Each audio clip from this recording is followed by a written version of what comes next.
Ang pelikula ay nagsisimula sa isang mamahaling sasakyan na dumadagandong sa mabatong daan at huminto sa loob ng isang ari-arian. Nakaupo sa loob si Lorenzo, isang matagal ng kriminal, at ang kanyang batang anak. Pagbaba ni Lorenzo sa sasakyan, nanlamig ang kanyang mga ugat, ang mga bangkay ng kanyang mga armadong gwardya ay nakakalat sa buong estate. Isang nag-iisa ang nakaligtas ang napatisod papalapit sa kanya, paralisado sa matinding takot at stress. Ang loob ng estate ay tila isang katayan, ang mga katawan ay nakakalat kahit saan, bawat isa ay pinatay ng walang awa at may kalkuladong katumpakan na nag-iwan ng kakaibang panginginig sa likod ni Lorenzo, isang pakiramdam na hindi niya naranasan sa loob ng maraming taon. Sa kabila ng kanyang marahas na propesyonal na buhay, nagpatuloy siya sa pagpasok sa gusali hanggang sa maabot niya ang pangunahing silid-aklatan. Doon, nakaupo ng may nakapangangilabot na kalmado sa gitna ng patayan ang isang lalaking nagngangalang Robert. Ilan sa mga natitirang tauhan ni Lorenzo ang nakatutok ang baril kay Robert, ngunit tila walang pakialam si Robert. Humakbang si Lorenzo pasulong, nakatingin ng may kawan-iwan, at gustong malaman kung bakit naroon si Robert at kung ano ang gusto nito. Hindi niya maunawaan kung paano naging sanhi ang isang lalaki ng napakalaking pagkawasak. Ang boses ni Robert ay nakapangangilabot na kalmado nang sumagot ito na hindi dapat kinuha ni Lorenzo ang hindi sa kanya, at ngayon ay kailangan niyang bayaran ang presyo. Binigyan niya si Lorenzo ng eksakto 9 na segundos upang tanggapin ang kanyang mga kasalanan at isauli ang ninakaw, habang casual na sinisimulan ang timer. Nakatayo si Lorenzo at walang imak. Sa paglipas ng 9 na segundo, biglang kumilos si Robert na may nakatatakot na bilis at nakamamatay na katumpakan. Pinatay niya ang 3 armadong gwardya sa isang iglap at sinugitan si Lorenzo ng bala. Sumapit ang takot at desperadong tumakbo si Lorenzo sa pasilyo upang makatakas. Kalmadong pinulot ni Robert ang isang naiwang baril, at isinigaw na gusto niyang marinig ang pagsigaw ni Lorenzo. Tinarget niya at binaril ng direkta sa binti ni Lorenzo. Sumigaw sa sakit si Lorenzo, bumagsak at dumulas sa pader. Walang pag-aalinlangan, lumapit si Robert at pinutukan si Lorenzo sa ulo, na agarang pumatay sa kanya. Matapos ang marahas na misyon, kinuha ni Robert ang mga susi mula sa patay na lalaki at lumingon upang umalis. Habang naglalakad pabalik sa sikat ng araw ng Italia, isang putok ng baril ang umalangaw-ngaw na halos tumama sa kanya. Pumihit siya ng mabilis, hawak ang baril, ngunit nakita ang batang anak ni Lorenzo na nanginginig at may hawak na umuusok na baril. Tinitigan ni Robert ang bata, nagbago ang kanyang malamig na mukha. Dahil tumangging saktan ang isang bata, ibinaba ni Robert ang baril at nagpaputok ng babala sa lupa. Ang nakabibinging putok ay sum-iris sa natitirang tapang ng bata, at ibinagsak nito ang baril at tumakbo palayo.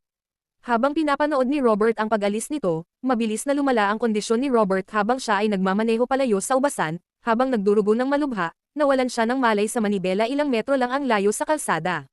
Natagpuan siya ni Gio Banerjee, isang lokal na pulis, na agad na nakilalang ang mga sugat ay gawa ng isang propesyonal na mamamatay tao. Dahil gustong iwasan ni Gio ang komplikadong investigasyon ng pulisya na magdudulot ng gulo sa maliit na bayan, nilampasan niya ang ospital at dinala si Robert direkta kay Enzo, isang pinagkakatiwalaang lokal na doktor. Inoperahan ni Enzo si Robert at tinanggal ang mga bala. Nang sa wakas ay damilat si Robert, nangako si Enzo na hindi siya manghihimasok sa nakaraan nito, ngunit nagtanong ng isang mabigat na tanong, ikaw ba ay isang mabuting tao o isang masamang tao? Tinitigan ni Robert si Enzo at ibinulong na hindi niya alam, bago siya dahan-daang pinatulog ni Enzo sa pamamagitan ng pampakalma. 3 araw ang lumipas bago tuluyang nagkamalay si Robert.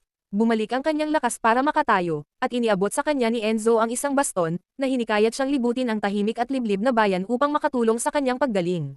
Naglakad-lakad si Robert sa magagandang lansangan at naupuan ang isang tahimik na kapihan sa labas, kung saan maayos niyang inilatag ang isang napkin sa lamesa habang ang isang mainit at mabait na waitress na nagngangalang Amina ay dinala ang kanyang kape. Dumating si Officer Gio sa mesa kasama ang kanyang batang anak na si Gabriela. Pagkatapos umalis ni Gabriela para maglaro, inilagay ni Gio ang mga susi ng sasakyan ni Robert sa mesa. Ipinaliwanag ng opisyal na wala siyang intensyong yuzezain ito, at sinabing ang mga ordinaryong mamamayan ay hindi nagtatapos sa mga ganoong klase ng sugat. Idinagdag pa ni Gio na sinadya niyang iwanan ng hindi ginalaw ang mga laman ng sasakyan ni Robert, at piniling manatiling walang muwang kung sino talaga si Robert bago siya umalis. Upang tapusin ang natitirang gawain sa ubasan, tumawag si Robert sa isang batang CIA analyst na nagngangalang Collins. Binigay niya ang eksaktong lokasyon ng ubasan at hinimok itong magpadala agad ng tactical team. Nang tanungin ng nagtatakang si Collins kung sino siya, sinabi lamang ni Robert na siya ay isang responsableng mamamayan. Pinutol niya ang mga tanong sa pagsasabing ang tawag ay near record din naman, kaya madaling makukuha ng kanyang tech team ang mga koordinasyon mula sa mga audio log. Ibinaba niya ang tawag, at iniwan si Collins na nagtataka habang nakatingin sa satellite feed na umiikot sa ubasan at nagpapakita ng nakatagong compound. Samantala, Si Robert ay nanirahan sa isang mapayapang pang-araw-araw na gawain, unti-unting nakikipagkaibigan sa mga lokal, bagamat ang kanyang mga gabi ay ginugulo ng mga bangungot tungkol sa mga walang awang pagpatay na kanyang ginawa. Kinabukasan, habang kumakain ng tanghalian sa kafe, napansin ni Robert ang isang batang lalaki na nagbibigay ng sobre ng pangangikil sa isang mabagsik na biker na nagngangalang Marco. Ang cafe owner ay lumapit upang makipag-usap kay Robert habang ang kanyang pansin ay patuloy na napupunta sa mga mandaragit na biker na karaniwang nanggugulo sa bayan upang mangolekta ng protection money. Pagkaraan ng linggong iyon, pinanood ni Robert si Marco na kinubkob ang lokal na mga ngalakal ng isda na si Angelo sa loob ng kanyang tindahan, hinihingi ang lingguhang bayad. Nang magmakaawa si Angelo na mahina ang negosyo at wala na siyang natitirang pera, binugbog siya ng walang awa ni Marco at nagbabalang babalik siya sa susunod na linggo para hingin ang doble ng halaga. Habang lumalabas si Marco pabalik sa lansangan, nakita niya si Robert na nakatitig sa kanya ng may malamig at hindi kumikislap na titig. Walang sino mang tumingin kay Marco ng ganoon kailanman, ngunit binaliwala ito ng gangster at umalis sakay ng motor. Si Marco at ang kanyang gang ay nagtungo sa kalapit na lungsod upang makipagkita sa kanyang nakatatandang kapatid na si Vincent, ang walang awang crime lord na namamahala sa buong teritoryo. Sa loob ng isang marangyang apartment, casual na binyantaan ni Vincent ang may-ari ng gusali upang bilhin ang ari-arian. Nang tumanggi ang lalaki, binugbog at isinabot ng mga tauhan ni Vincent ang may-ari mula sa itaas na bintana, na nagpapakitang walang sino mang tumatanggi kay Vincent. Lumingon si Vincent sa kanyang kapatid at iniutos kay Marco na pigaing mabuti ang mga lokal para sa bawat sentimo na mayroon sila, na nagpapahiwatig ng isang malaking operasyon ng kriminal at pag-unlad sa ubasan. Bumisita si Robert sa tindahan ni Angelo kasama si Amina upang bumili ng isda. Nang subukang magbayad ni Robert, mahigpit na tumanggi ang pasapasang si Angelo, at iginiit na si Robert ay isang pinarangalang bisita ng bayan. Paulit-ulit na sinubukan ni Robert na iabot ang pera, ngunit tinanggihan siya ni Angelo. Malayo roon, sina Collins at ang kanyang nakatataas na si Frank ay sinalakay ang ubasan kasama ang isang armadong federal na koponan. Natuklasan nila ang mga nakatagong tambak ng mga ilegal na droga kasama ang $11 milyong na cash. Nagulat si Frank na ang isang imperyo ng krimen sa ganitong sukat ay nakatakas sa kanilang radar, at inatasan si Collins na siyasatin ang background ng mahiwagang nagsumbong, na napag-alamang may kinalaman sila sa isang tao na lampas sa isang ordinaryong mamamayan. Bumalik sa tahimik na bayan, sinuri ng doktor ang tuluyang gumaling na katawan ni Robert at idineklara itong ganap na magaling. Tinanong ni Robert ang doktor kung bakit pinili nitong iligtas ang isang armadong dagwang estranghero sa halip na tumawag sa mga awtoridad. Tiningnan siya ng doktor ng may init at pinaalala ang tanong na itinanong niya noong gabing iyon. Sinabi niya kay Robert na tanging ang isang tunay na mabuting tao lamang ang magsasabing, hindi ko alam. Dahil sa labis na pagpindot ng kabaitan ng bayan, nag-iwan si Robert ng kanyang pasasalamat, kinuha ang kanyang ilang gamit, at lumakad palabas patungo sa mundo. Biglang napansin ni Robert ang kaguluhan habang ang mga taga-bayan ay nagsisimulang tumakbo sa mga lansangan. Nang sundan niya ang karamihan, natuklasan niyang ang tindahan ng isda ni Angelo ay ganap ng nasunog. Ang tindahan ay buong buhay ni Angelo, ang nag-iisang pinagmulan ng kita para sa kanyang pamilya, at ang lugar kung saan tinago ng kanyang anak ang mga pinahahalagahang kuha nito, lahat ay abo na ngayon. Habang umiiyak si Angelo at dumarating ang mga lokal upang aliwin siya, lumingon si Robert sa kabilang kalye. Nagtama ang kanilang mga mata ni Marco, na nakatayo kasama ang kanyang mga tauhan habang pinapanood ang pagkawasak na kanilang ginawa. Sa tahimik na sandaling iyon, gumawa si Robert ng matatag na desisyon, hindi siya aalis sa lungsod hanggang sa ganap niyang mabuwag ang kanilang operasyon. Kinabukasan, nagtulungan ang komunidad upang tulungan si Angelo na buuin muli ang kanyang kabuhayan. Samantala, tahimik na sinuri ng lokal na pulis na si Gio ang CCTV footage ng bayan, matagumpay na natukoy ang sasakyan na ginamit sa panununog, at buong tapang na naghain ng formal na ulat sa kanyang punong himpilan na pinangalanan ang mga taong responsable sa pagsira sa tindahan. Habang hindi alam ang nagbabantang bagyo, patuloy na nakipag-ugnayan si Robert sa bayan, nagbahagi ng isang mainit na gabi kasama si Amina habang naglalakad sa mga lansangan. Ngunit alam ni Gio na ang kapayapaan ay panandalian lamang. Kinabukasan sa kafe, napansin ni Robert ang isang babae na lihim na kumukuha ng larawan niya. Walang pag-aalinlangan, lumingon siya at kalmadong nagmungkahi na kung gusto nito ng larawan, dapat kumuha ito ng maayos. Sa pagkaalam na walang nakakatakas sa matatalas na mata ng lalaking ito, lumapit sa kanyang mesa ang CIA agent na si Emma Collins. Sa pagkaalam na walang nakakatakas sa matatalas na mata ng lalaking ito, lumapit sa kanyang mesa ang CIA agent na si Emma Collins. Nagpakawala siya ng sunod-sunod na mga tanong at nagbanta na magpapadala ng mas maraming pulis upang dakpin siya. Nanatiling kalmado si Robert, at malamig na pinaalala sa kanya na wala siyang kapangyarihan upang takutin siya. Nang tanungin ni Collins kung siya ang pumatay sa mga lalaki sa ubasan, ngumiti lamang si Robert at nagtanong kung ang isang matandang tulad niya ay talagang magagawa ang ganoong bagay. Nang mapagtanto niyang kaharap niya ang isang multo, inutusan siya ni Collins na manatili roon at umalis upang magsaliksik pa. Ang mga kahihinatnan ng ulat ng pulisya ni Gio ay mabilis na dumating. Habang kinukuha ang kanyang anak sa paaralan, nakatanggap siya ng nakatatakot na tawag sa telepono mula sa mga tauhan ni Marco na nagbabalang lumayo sa kanilang negosyo o panganib ang buhay ng kanyang anak. Natakot si Gio at nagmamadaling umuwi, ngunit sinalakay siya sa loob ng sarili niyang bahay. Binugbog siya ng walang awa ng mga gangster sa harap ng kanyang pamilyang natatakot, at nagbabantang papatayin silang lahat kung iimbestigahan pa niya ang kanilang grupo. Nang dumalaw si Gio sa doktor upang gamutin ang kanyang mga matinding sugat, nasaksihan ni Robert ang mga nangyari. Bagamat tumanggi si Gio na pag-usapan ang pag-atake, naunawaan ni Robert na ang karahasan sa bayan ay lumalala. Dahil alam niya kung ano ang dapat gawin, ipinagpatuloy ni Robert ang kanyang matinding pagsasanay sa pisikal, pinatigas ang kanyang katawan upang maging ang nakamamatay na puwersa na minsan niyang ginawa.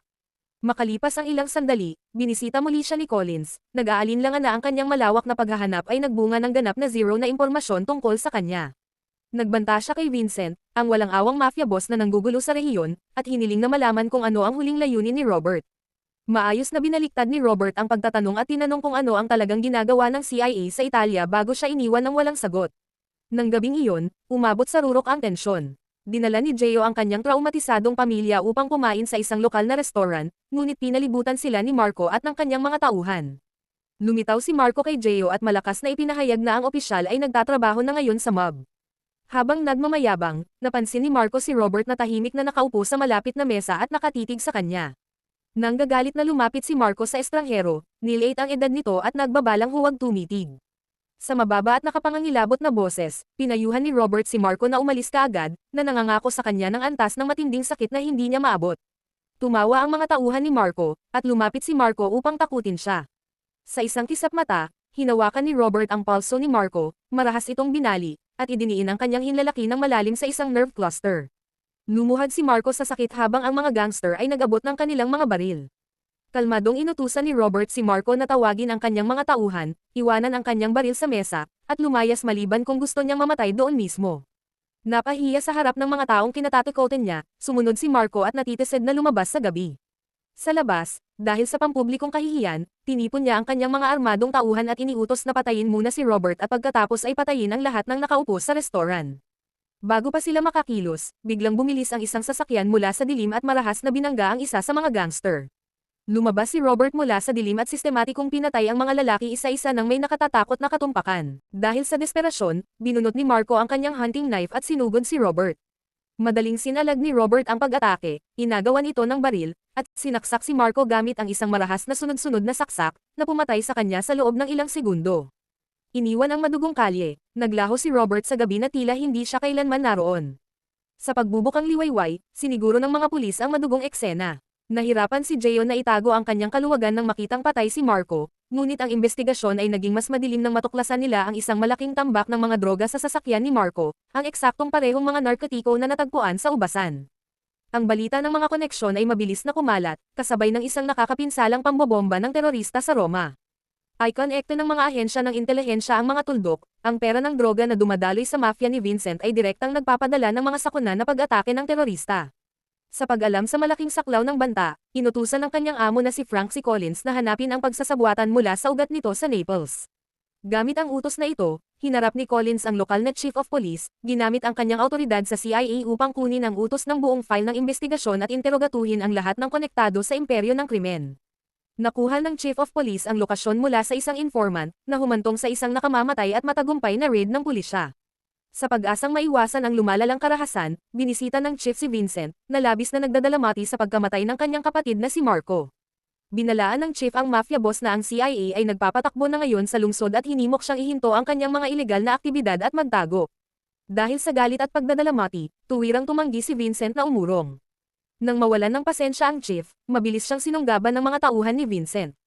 Walang awang dinilitin ni Vincent ang pulso ng chief, kinaladkad ito sa labas, at binyantaan ng mas masahol pa kung hindi nito gagamitin ang kanyang mga mapagkukunan upang tulungan siyang hanapin ang pumatay kay Marco. Samantala, tinawagan ni Robert si Collins upang bigyan ito ng babala tungkol sa mastermind sa likod ng kalakalan ng droga, ngunit huli na ang lahat. Isang malaking bomba ang Sam-Ire sa sasakyan ni Collins. Bagamat himalang nakaligtas siya ay kritikal na nasugatan at dinala sa ICU kung saan nangako ang kanyang amo na si Frank na ibubunyag ang katotohanan. Sa Sicily, sina Vincent at ang kanyang armadong tauhan ay sinalakay ang tahimik na bayan ni Robert. Kinaladkad ni Vincent si Officer Gio sa kalye, Nagpaputok ng babala malapit sa kanyang tainga, at nagbanta na patayin siya at ang lahat sa lungsod maliban kung isusuko ng pumatay sa kanyang kapatid ang sarili. Sa paglabas mula sa karamihan, kalmadong ipinakita ni Robert ang kanyang sarili. Ibinagsak niya ang dalawang walang lamang baril at ipinaliwanag na pinatay niya si Marco dahil ang tao ay ayaw makinig sa katwiran. Inalok niya ang kanyang sarili bilang isang bilanggo upang iligtas ang inosenteng bayan. Habang gustong gawing halimbawa sa madla ni Vincent at patayin siya doon mismo, biglang nagpaputok ng babala si Enzo ang doktor, at idineklara na si Robert ay bahagi ng kanilang pamilya. Isa-isang lumapit ang mga matatapang na taga-bayan, itinaas ang kanilang mga telepono upang i-record ang paghaharap. Sa pag-alam na hindi niya mapapatay ang buong bayan sa kamera nang hindi nawawasak ang kanyang imperyo, umatras si Vincent at nanumpang babalik upang patayin silang lahat. Bumalik sa kanyang pinangangalaga ang mansiyon, pinlano ni Vincent na patayin ang bayan kinabukasan. Gayunpaman, unang kumilos si Robert. Gumalaw siya tulad ng isang multo sa dilim ng gabi, sistematikong binunot ang seguridad ni Vincent. Pinatay niya ang isang gwardya na nag-iinspeksyon ng supercar, tinanggal ang tatlong lalaking naglalaro ng baraha matapos putulin ang kuryente, at pinatay ang operator ng security camera gamit ang isang bakal na tubo. Nagising si Vincent sa kanyang kama dahil sa nakapangangilabot na pakiramdam ng dugong tumutulo sa kanyang noo. Ang glass ceiling sa ibabaw niya ay nabasag, at ang bangkay ng isa sa kanyang mga tauhan ay nakabitin. Sa matinding takot, kinuha ni Vincent ang kanyang baril at tumakbo ng nakayapak sa sahig na nababalot ng salamin, ngunit sinalakay at binugbog siya ni Robert hanggang sa mawalan ng malay. Nagising si Vincent na nakatali sa cable ng bakal. Kalmadong ipinaalam sa kanya ni Robert na pinakain siya ng nakamamatay na dosis ng sarili niyang mga droga sa kalye. Nang kalagan ng mafia boss, binigyan siya ni Robert ng eksaktong 6 na minuto upang tumakbo patungo sa ospital kung gusto niyang mabuhay. Tumakbo si Vincent sa mga lansangan sa matinding takot, ngunit nasagasaan agad siya ng dumadaang sasakyan. Habang gumagapang si Vincent sa lupa, casual na sinundan siya ni Robert at pinanood ang kanyang huling sandali. Matapos mamatay si Vincent, kumagad si Robert sa mansanas at lumakad palayo, iniwan ang mga lansangan na tila hindi siya kailanman naroon. Sa kinalabasan, naglunsad ang pulisya ng malalaking operasyon, opisyal na pinabagsak ang buong sindikato ng droga. Binisita ni Robert ang nagpapagaling na si Collins sa ospital upang pasalamatan ito, dala ang isang mabigat na bag na puno ng pera. Ipinaliwanag niya na ang kanyang marahas na krusada sa ubasan ay nagsimula lamang upang makuha ang eksaktong halagang ito, ang ninakaw na ipon sa buhay at pensiyon ng isang matandang lalaki sa Boston na minsanan niya lamang nakilala. Hiniling ni Robert kay Collins na ihatid ang pera. Nang maglakbay si Collins patungo sa Boston at ibinigay ang pera, humagulgol sa iyak ang matanda, na napagtanto na siya ay iniligtas mula sa pagiging walang tirahan. Pagbalik sa kanyang opisina, nakita ni Collins ang huling pakete mula sa kanyang ina, ang tala-arawan ng kanyang ina. Napag-alamang si Collins ay anak ni Susan at Brian, ang pinakamamahal na yumaong mga kaibigan ni Robert, na nagpapaliwanag kung bakit pinili niyang magtiwala sa kanya sa misyon noon sa Sicily. Sa Sicily, ang bayan ay masiglang nagdiriwang ng isang malaking tagumpay sa football.